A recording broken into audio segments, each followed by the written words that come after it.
Santehene, who held discussions with the leadership of the British Museum.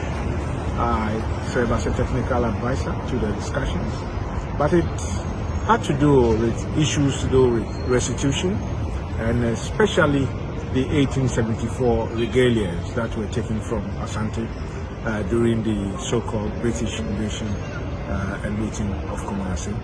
There is some level of understanding now and some cooperation as to how we can jointly get some of these back on loans for the time being, whilst we look at the deeper issues of an MOU that will permitting the revision of British laws of antiquity, perhaps in the near future, allow some of these very important regalia of spiritual significance to get back to Kumasi. So basically that was it. Cooperation, diplomatic, cultural engagements,